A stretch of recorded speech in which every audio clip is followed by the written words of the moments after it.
प्रिय भक्तजनों, स्वागत है आपका इस वीडियो में। आज मैं आपको धनतेरस के दिन क्यों जलाते हैं यम का दिया और कैसे जलाते हैं दिया, इसके बारे में बताने जा रही हूँ। देश के अधिकांश भागों में यम के नाम पर दीपदान की परंपरा है।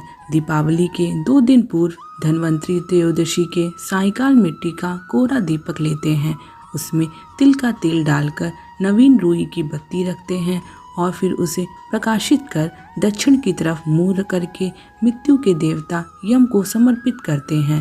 तत्पश्चात इसे दरवाजे के बगल में अनाज की ढेरी पर रख देते हैं। प्रयास यह रहता है कि यह रात भर जलता रहे, बुझे नहीं। अब मैं आपको ये बताने जा रही हूँ कि यम का दीपक क्यों जलाते हैं, क्या है इसका रहस्य। कहते हैं कि बहुत पहले हंसराज नामक एक प्रतापी राजा था। एक बार वह अपने मित्रों, सैनिकों और अंगरक्षकों के साथ जंगल में शिकार खेलने गया। संयोग से राजा सबसे बिछुड़कर अकेले रह गया और भटकते हुए एक अन्य राजा हेमराज के राज्य में पहुंच गया। हेमराज ने थके हारे हंसराज का भव्य स्वागत किया। उसी रात हेमराज के यहाँ पुत्र जन्म हुआ। इस खुशी के अवसर पर हेमराज ने राजकीय उत्सव में सम्मिलित होने के लिए आग्रह के साथ हंसराज को कुछ दिनों के लिए अपने यहाँ रोक लिया। बच्चे के 6वें के दिन एक विचित्र घटना घटी। पूजा के समय देवी प्रकट हुई और बोली, आज इस शिशु की जो इतनी खुशियाँ मनाई जा रही हैं, वह अपने विवाह के 4थे दिन मृत्यु को प्राप्त हो जाए।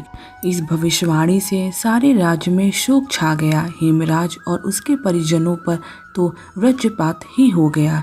सबके सब स्तब्ध रह गए। इस शोक के समय हंसराज ने राजा हेमराज और उसके परिवार को ढांढस दिया, मित्र आप तनिक भी विचलित ना हो, इस बालक की मैं रक्षा करूंगा। संसार की कोई भी शक्ति इसका बाल भी बांका नहीं कर सकेगी। हंसराज ने यमुना के किनारे एक भूमिगत किला बनवाया और उसी के अंदर राजकुमार के पालन पोषण की व्यवस्था कराई।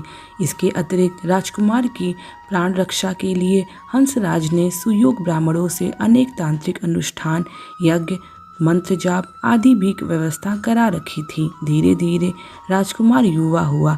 उसकी सुंदरता एवं तेजस्विता की चर्चा सर्वत्र फैल गई। राजा हंसराज के कहने से हेमराज ने राजकुमार का विवाह भी कर दिया। जिस राजकुमारी से युवराज का विवाह हुआ था वह साक्षात लक्ष्मी लगती थी। ऐसे सुंदर वर वधू की जोड़ी जीवन में किसी ने न देखी थी।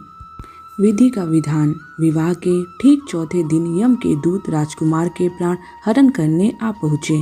अभी राज्य में मांगलिक समारोह ही चल रहा था। राज परिवार और प्रजाजन खुशियां मनाने में मग्न थे। राजकुमार और राजकुमारी की छवि देखकर यमदूत भी विचलित हो उठे, किंतु राजकुमार के प्राण हरण का अप्रिय कार्य उन्हें करना ही पड़ा। यमदूत जिस समय राजकुमार के प्राण लेकर चले, उस समय ऐसा हाहाकार मचा और दारुण दृश्य उपस्थित हुआ जिससे द्रवित होकर दूत भी स्वयं रोने लगे।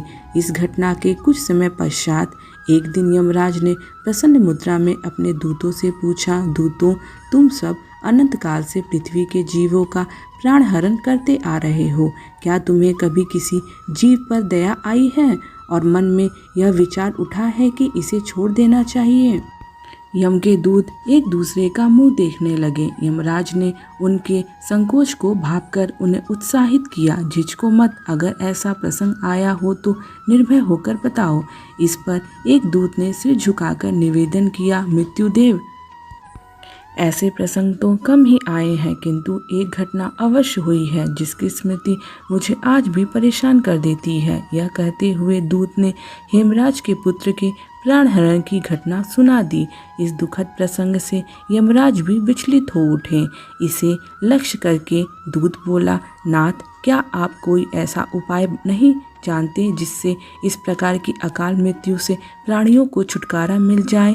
इस पर यमराज ने कहा, जीवन और मृत्यु सृष्टि का अटल नियम है तथा इसे बदलना नहीं जा सकता, किंतु धनतेरस को पूरे दिन का व्रत और यमुना में स्नान कर धन्वंतरी और यम का पूजन दर्शन अकाल मृत्यु से बचा जा सकता है।